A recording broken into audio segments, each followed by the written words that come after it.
किसान की फसल, खास करके इस क्षेत्र की बात करें तो धान की फसल की कटाई शुरू हो चुकी है। मंडियों में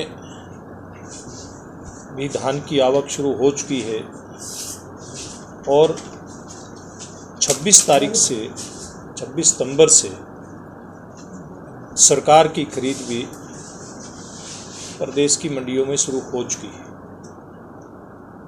लेकिन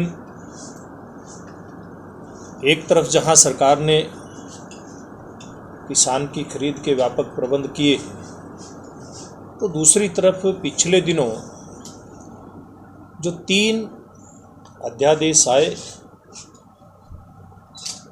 लोकसभा राज्यसभा में पास होकर के और राष्ट्रपति महोदय ने भी जिनके ऊपर अपने हस्ताक्षर कर दिए,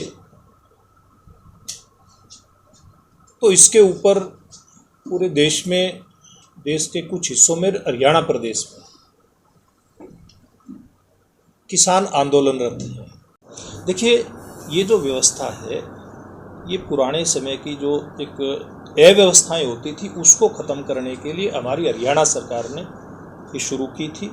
और इसमें खास करके इसके केंद्र बिंदु में आपने ध्यान किया होगा,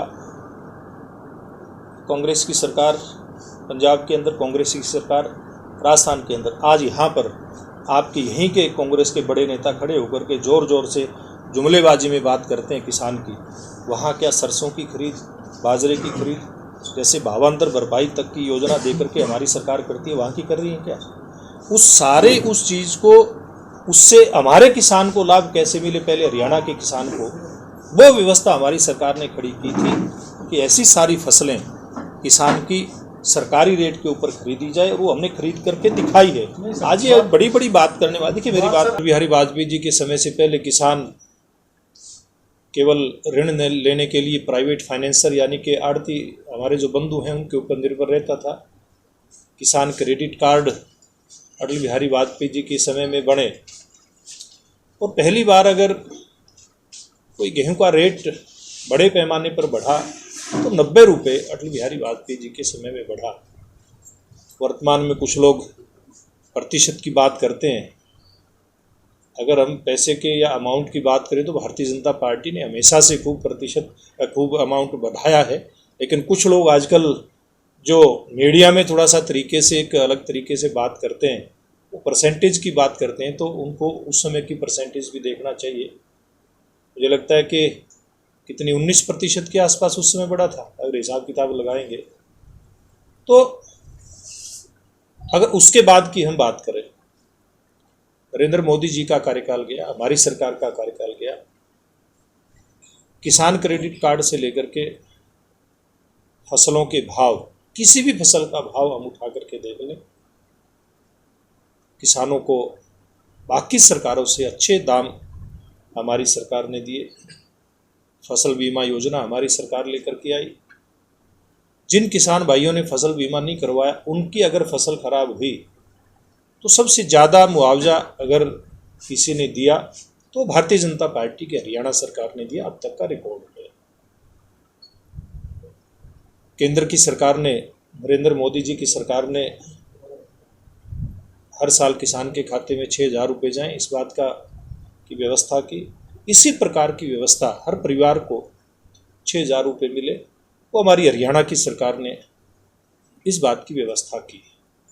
और इस समय के अंदर केंद्र और प्रदेश सरकार में कहीं कोई किसानों की इस प्रकार की जो बड़ी समस्याएं रहती है, उनको लेकर के कोई आंदोलन नहीं हुआ। उसका ये कारण है कि हमारी सरकारों ने किसान की भावना के हिसाब से, या फिर किसान के साथ जुड़ा हुआ मजदूर है उसके हिसाब से काम करने का प्रयास किया, और उसमें मुझे लगता है आंदोलन नहीं हुए। तो ये हमारी कामयाबी है, हमारी सरकारों की कामयाबी है। लेकिन वर्तमान समय में कुछ ऐसे किसान लोग, किसान की आड़ में राजनीतिक लोग अपनी रोटियां सेकने का काम कर रहे हैं। मैं आपके माध्यम से हमारे किसान भाइयों को कहना चाहूँगा कि हम आपकी समस्या का तो समाधान कर सकते हैं और किया भी है, लेकिन जो किसान के नाम पर राजनीति कर रहे हैं, गंदा खेल खेल रहे हैं, उस बात का इलाज भारतीय जनता पार्टी की सरकारों के पास नहीं है।